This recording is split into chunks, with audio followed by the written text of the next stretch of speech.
너희가 하는 사역은 이례적인 사역으로 귀신 축출 사역을 포함해서 귀신들의 활동성을 알리는 사역이다.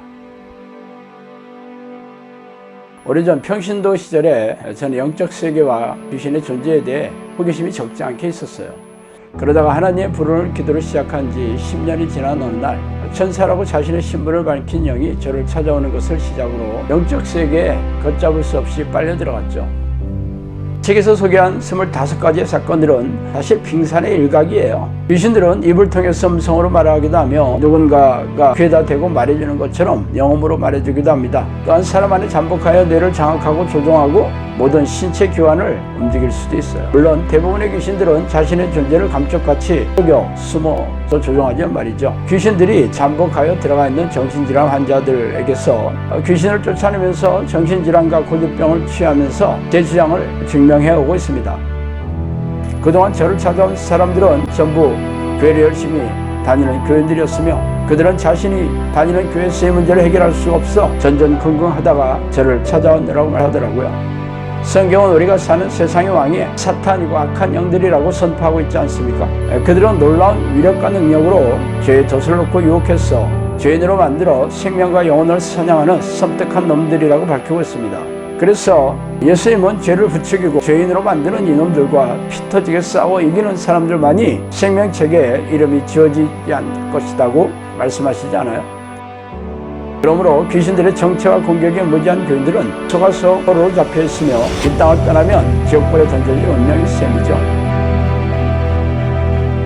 종말의 시간이 가까울수록 악한 영들은 더욱 날뛰면서 교인들에게 불행과 고통을 줘 영혼과 생명을 사냥하고 있는 이때 성령께서도 귀신들에게 고통받고 있는 하나님의 백성들에게 귀신들의 정체와 공격을 알리고 이들과 맞서 싸워 이기는 정형사를 양칼하는 성령의 명령의 일환으로 이 책을 쓰게 되었어요.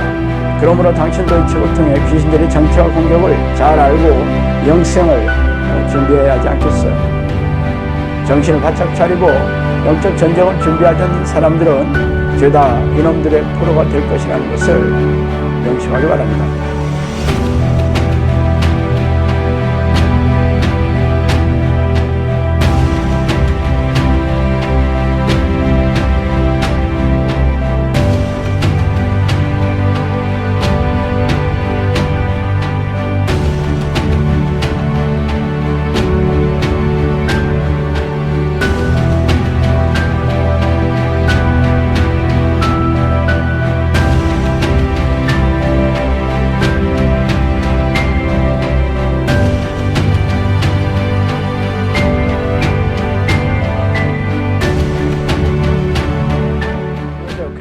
영상학교는 신목사입니다.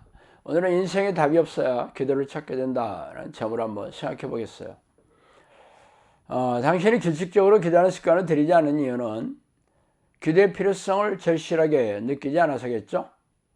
아마 기도하지 않아도 먹고 사는 게 그리 버겁지 않아서일 것입니다. 그래서 성경에서 단호하게 명령하고 목회자들이 간곡하게 권유하는데도 별다른 관심이 없어요. 그래서 저는 기도 훈련을 요청하는 사람들을 선별하고 선택하고 있습니다. 그 사람들은 기도를 해야 할 필요가 절대적인 사람들이에요. 말하자면 세상에서 해결할 수 없는 문제가 있는 사람들입니다. 그래서 자신의 힘과 능력으로 해결할 수 없기에 절박한 심정으로 기도하게 되죠. 그렇다면 세상에서 해결할 수 없는 문제가 없다면 기도하지 않아도 된다는 이야기입니까? 그렇지는 않겠죠?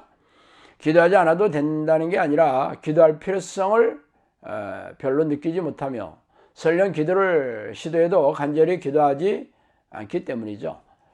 그래서 그런 사람을 붙잡고 혹독하게 기도해야 한다고 가르쳐봐야 입만 아프더라고요. 그래서 저는 그런 사람들이 기도 훈련을 요청해도 과연 제대로 하는지를 멀찌감치 지켜보고 있습니다. 그렇다면 사람들이 언제 기도하게 됩니까? 인생의 황폐에 다가서면 드디어 자신이 이제 자신의 인생이 얼마 남지 않았다는 것을 깨닫게 되죠.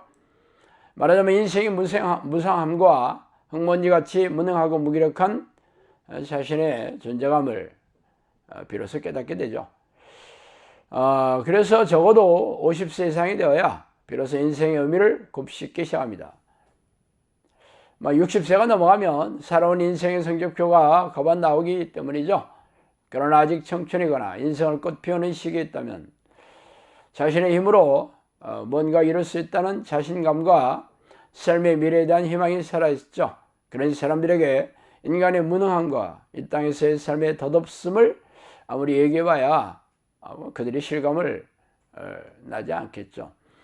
그러나 제 말씀을 듣는 사람들은 죄다 50세 이상이 되지는 않았을 것입니다. 물론 50세 이상이 되었다 하더라도 죄다 인생이 덧없고 인생 무상을 느끼며 기도할 필요를 절실히 느끼는 것은 아니지만 말이죠. 그렇지만 제가 말씀드리려는 의도는 적어도 50세 이상이 되어야 인생을 돌이켜볼 수 있는 나이가 된다는 것이죠. 그렇다면 왜 당신이 하나님과 깊고 친밀한 교제를 나누는 기도의 습관을 들이지 못하는지 아세요? 아직 당신의 능력과 앞으로 인생에 대한 기대감이 있기 때문이죠. 그래서 기도할 시간에 더욱 일을 하고 공부하며 인맥을 쌓고 돈을 버는 일에 몰두하고 싶어 하죠. 아니라고요? 기도할 필요성도 느끼고 나름대로 열심히 기도하고 있는 중이라고요? 그렇다면 듣던 중 반가운 소리겠죠. 그러나 열심히 기도하고 있다고 자신 있게 말하는 당신이 아직도 하나님과 깊고 친밀한 교제를 나누는 기도에 대해 알지 못하고 있는 것이 틀림없어요.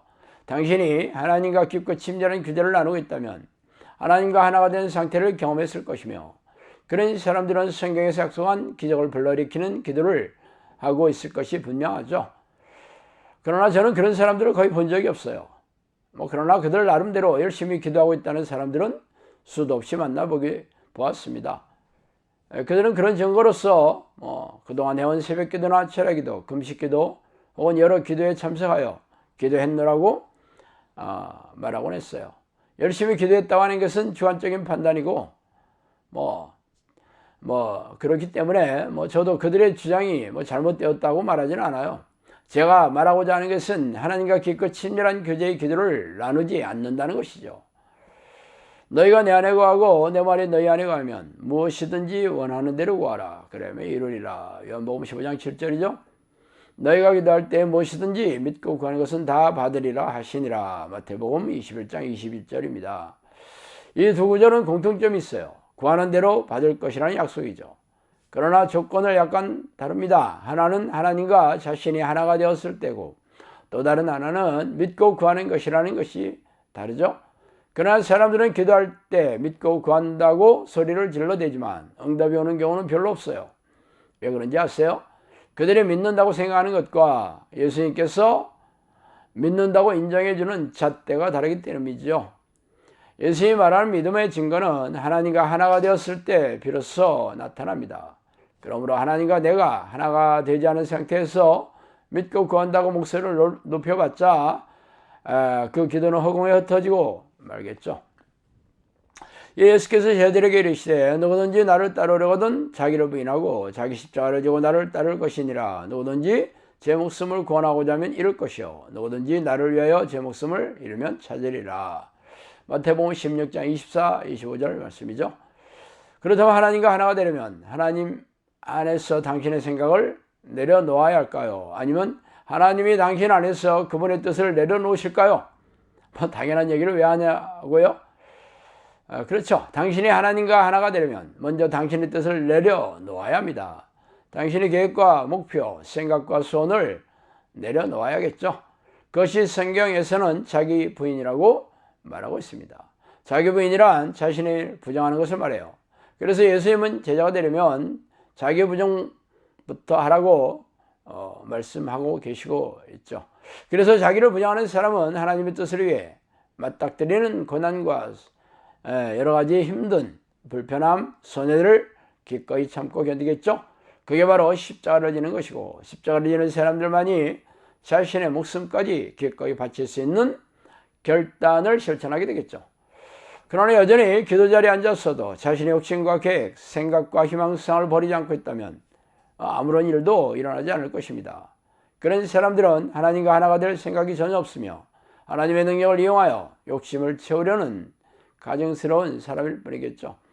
그래서 지금까지 현대교회에서 부르짖었던 기도가 아무런 효험이 없이 공중에 사라졌던 이유입니다. 지금까지 해왔던 기도 방식이 현재 당신의 신앙 성격표예요. 그러므로 지금의 신앙 방식을 바꾸지 않는다면 앞으로도 무능하고 무기력하게 살아가게 될 것이 분명하겠죠. 당신의 생각이 오직 하나님의 뜻으로 가득 찰 때 비로소 하나님이 당신 안에 들어오셔서 하나가 되고 싶어 하십니다.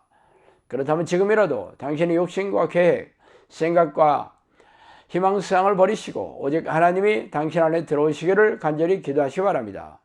그냥 열심히 해서는 안 돼요. 쉬지 않고 전심으로 하나님의 이름을 불러야 합니다. 그래서 하나님께서 자신의 뜻을 온전히 내려놓은 자녀라고 판단하실